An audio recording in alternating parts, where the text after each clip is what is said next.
मैं रहीमिया खान से आया हूँ, शेख ज़ैद हॉस्पिटल का मैं सर्वेंट हूँ, 17 ग्रेड का। एक ऐसी इमरजेंसी में जा रहे थे, हमारा एथिकली आपको रोकना बनता नहीं था।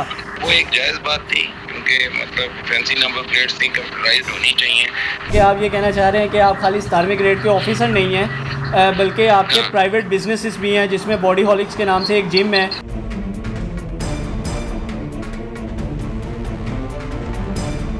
अस्सलाम जी, फैज़ान चौधरी को आप देख रहे हैं। मैं आज ये वीडियो रिकॉर्ड कर रहा हूँ सिर्फ इसलिए कि मेरी वीडियो एक पिछले कुछ दिनों से वायरल हो रही है, जिसमें मैं एक्साइज पुलिस के साथ कवरेज कर रहा था और उस दौरान एक ब्लैक डाला आता है जिसमें एक डॉक्टर बैठे होते हैं जो अपना तारुफ करवाते हैं कि मैं 17वें ग्रेड का ऑफिसर हूँ। गालिबन वो किसी दूसरे सूबे से उनका ताल्लुक़ था और वो लाहौर में आए थे किसी एमरजेंसी की वजह से। लेकिन बाद में कुछ लोगों ने उस वीडियो के नीचे कमेंट करना शुरू कर दिया कि एक 17वें ग्रेड के अफसर के पास इतना महंगा जो है डाला जो है वो कैसे आ सकता है और उनके पास ये डाला किस तरह से आया।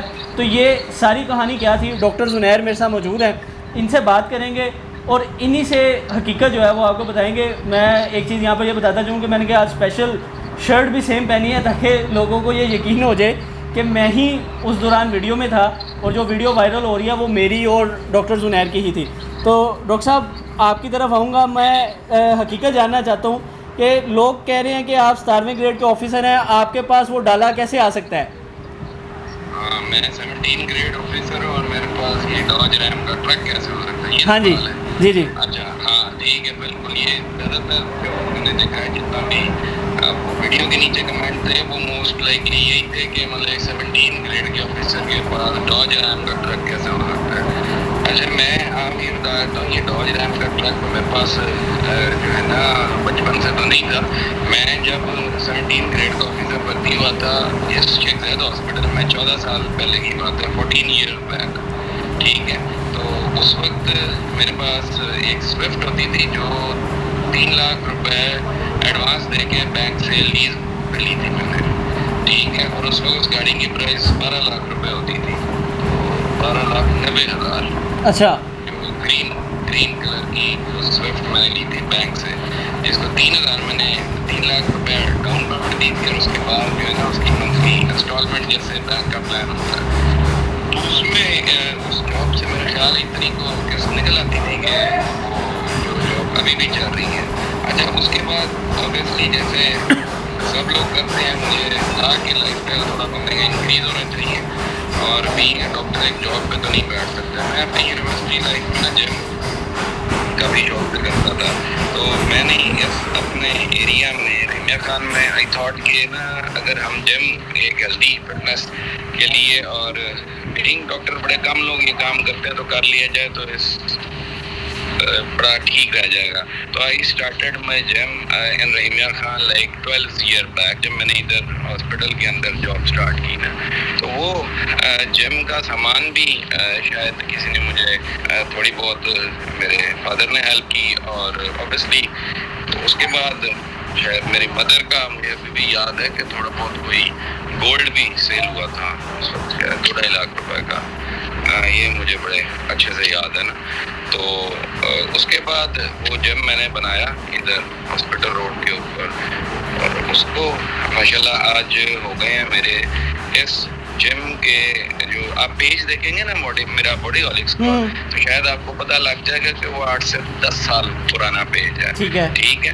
तो हाँ, तो ऑब्वियसली वो पेज 10 साल पहले ही मैंने बनाया था। उस वक्त यहाँ पे जिसको ट्रेडमिल बोलते हैं या इलेक्ट्रिकल रनर जिसे कहते हैं, रहीमिया खान में किसी के पास नहीं था। मेरा वो फर्स्ट जिम था जिसमें इलेक्ट्रिक ट्रेडमिल जो है ना स्टार्ट हुआ था। अच्छा, तो वहाँ पे मेरी एफर्ट काफ़ी रही थी। वो कोई भी बंदा फेसबुक पे देख सकता है कि बीइंग डॉक्टर 17 ग्रेड के ऑफिसर मेरी जॉब होती थी।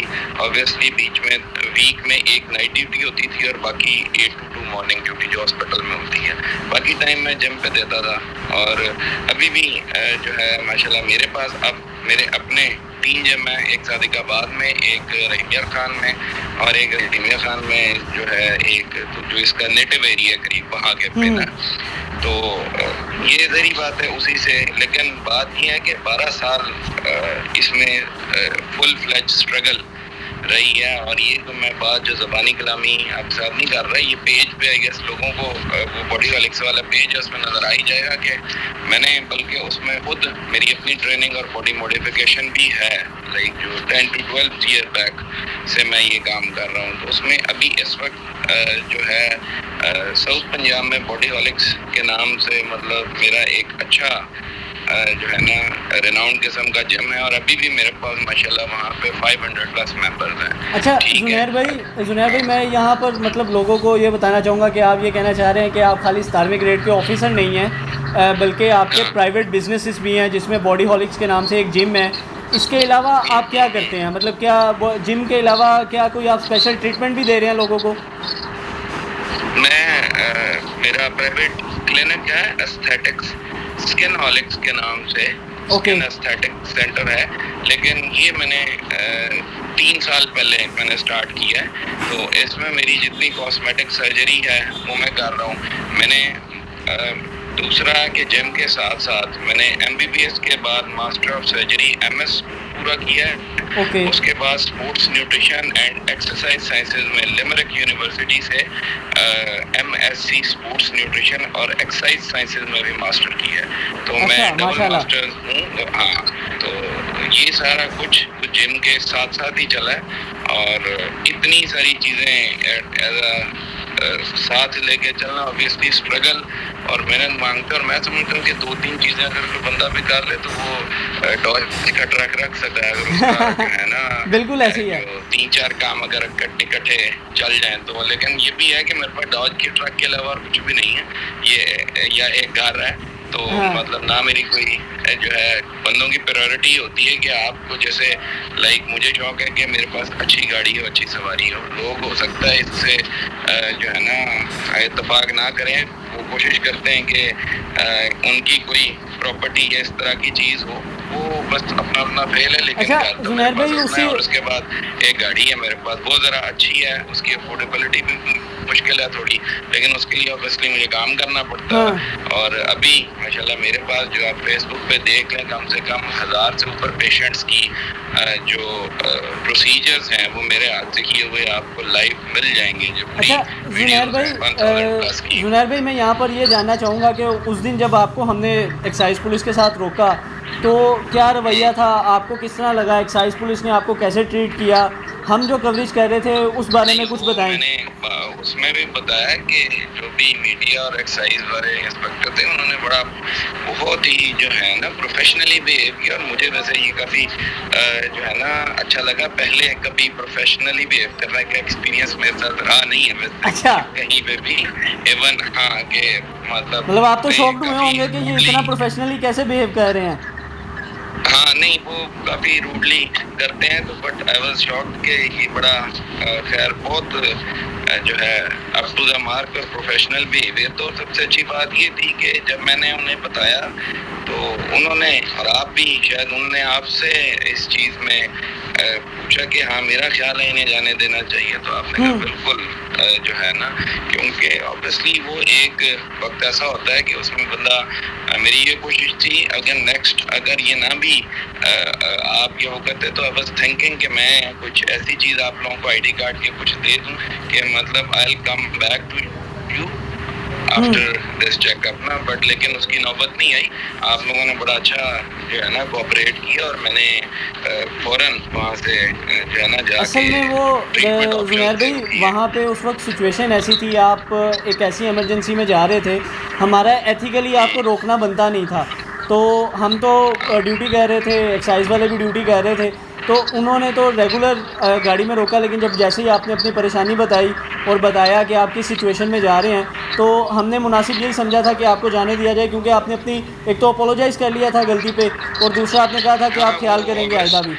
वो नंबर प्लेट वाली ऑब्वियसली मेरी गलती थी, उसमें ये था कि आउट ऑफ सिटी बड़ा कम जाना होता है। तो लेकिन ना यहाँ पे मैंने इसलिए वो नंबर प्लेट्स नहीं लगाई थी कि लोग ये डर होता है कि चोरी कर लेंगे। हॉस्पिटल में गाड़ी खड़ी होती है तो वो नंबर प्लेट्स उतार के मिसयूज हो जाती हैं या चोरी की जाती हैं। तो मैंने फैंसी एक लगाई थी, बट जब आउट ऑफ सिटी में मूव करता हूँ तो मैं जो वहाँ पे मेरा है एक बच्चा, उसे मैं कह देता हूँ कि आप ना चेंज कर दीजिएगा, आउट ऑफ सिटी जाना है, तो बस उस टाइम का जो सिचुएशन ऐसी थी कि ये माइनर सी चीज़ मैं नहीं कर सका, और जिसकी वजह से जो है ना मुझे रोका, और वो एक जायज़ बात थी क्योंकि मतलब फैंसी नंबर प्लेट्स थी, कंप्यूटराइज होनी चाहिए, तो वो मैंने बिल्कुल माना कि जल्दबाजी में, सही बात है मुझे जल्दी आना था, तो इस वजह से वो एक मेरी अच्छा जुनैर भाई वाइंड अप करेंगे इसको, बहुत अच्छा इसको वाइंड अप करेंगे। आखिर में जो लोग आपके बारे में बैड कमेंट्स कर रहे हैं नीचे, उनको क्या पैगाम देंगे? बैड कमेंट असल में पता है क्या, पाकिस्तान में मैं जहाँ तक समझता हूँ सिर्फ एक मसला ये है कि हम ये देखते हैं कि सक्सेस देखते हैं, सिर्फ सक्सेस के पीछे की स्टोरी को नहीं देखता। ठीक है, अगर किसी बंदे के पास कोई बड़ी चीज़ है, हम उसको देख के गैर ज़रूरी जो है ना अंदाजे लगाने लग जाते हैं, लेकिन उसके पीछे की जो स्टोरी है, जो हिस्ट्री है, वो 10-12 साल अगर किसी के जाने जाएं तो फिर मेरा ख्याल है कि लोगों को इस तरह के बैड कमेंट्स की वो नहीं होगी, क्योंकि असल में यहाँ पे थोड़ा सा पाकिस्तान में ट्रेंड यही है कि काम करने को कम तवज्जो दी जाती है। यही इसी तरह का काम बाहर की कंट्रीज़ में मैंने देखा है लोग करते हैं, बट अगर अपने मुल्क में उनको ये कहा जाए कि आप 2-3 जॉब्स कर लें या इकट्ठा काम कर लें, तो वो उसको बिल्कुल जो है ना बेहतर नहीं समझते।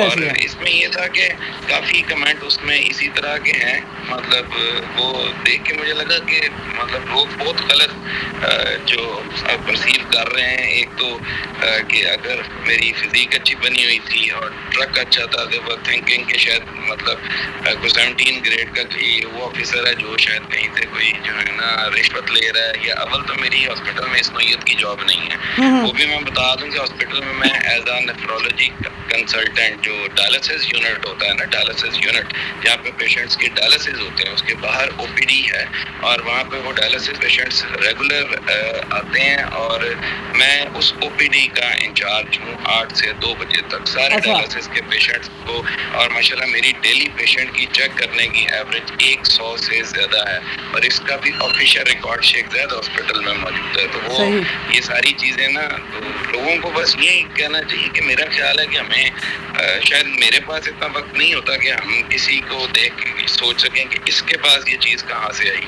क्योंकि हम तो हर चीज़ को स्ट्रगल से खुद अचीव करना चाहते हैं। तो मेरे ख्याल में लोगों को इसी चीज़ पे फोकस करना चाहिए कि हमने अचीव कैसे करनी है, और किसी की सक्सेस देख के पहले उसकी सक्सेस की स्टोरी वो सुने चाहिए कि अगर कोई 37-38 साल में एक या 36-37 साल में उम्र 2 साल ऊपर निकल गई है, तो मैंने ज़्यादा बता दी, तो अगर कोई बंदा एक डॉज का ट्रक ले सकता है, तो इसका हो सकता है कि 10-12 साल काफ़ी उसके स्ट्रगलिंग, बिल्कुल ऐसी है, जिसके बाद उसने अपना एक शौक पूरा कर लिया है। बिल्कुल ऐसी है। अच्छा जुनैर भाई, बहुत शुक्रिया आपके वक्त का, थैंक यू सो मच। मुझे लगता है आप क्लिनिक में ही थे, मैंने काफ़ी टाइम ले लिया आपका, तो मुझे इजाज़त है sir. Thank you so much, मैं इंशाल्लाह आपसे राब्ते में रहूँगा। बहुत शुक्रिया आपके वक्त का। जी जी, थैंक यू।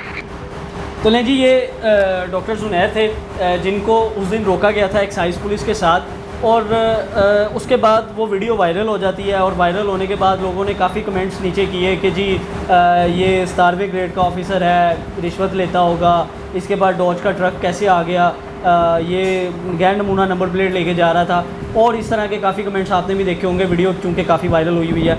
तो मुझे सडनली जो है ना ख्याल आया कि मैं डॉक्टर जुनैर से रब्ता करूं। किसी तरह से मैंने इनको सर्च आउट किया, तो मुझे ये मिल गए, क्योंकि ये सोशल मीडिया पे एग्जिस्ट करते थे, तो वहाँ से मेरा इनसे रब्ता हुआ। तो मैंने सोचा कि क्यों ना आप तक इनकी असल स्टोरी बताई जाए कि आखिर क्या इन्होंने ये जो डॉज का ट्रक रखा हुआ है वो इन्होंने किस तरह से अर्न करके बनाया है। तो आप मतलब मेरा पैगाम यही होगा, जिस तरह डॉक्टर जुनैर ने भी यही कहा है कि आप किसी की अचीवमेंट को देख के कुछ भी कमेंट करने से पहले उसके पीछे की जो उसकी सक्सेस होती है वो ज़रूर देखा करें कि आखिर वो यहाँ तक कैसे पहुँचा है। तो लिहाजा दूसरों के काम पर वो टांग अड़ाना और उंगली करने के बजाय अगर हम अपने काम को फोकस करें, तो शायद हमारे पास भी एक ना एक दिन इस तरह का डॉज ट्रक जो है वो ज़रूर होगा।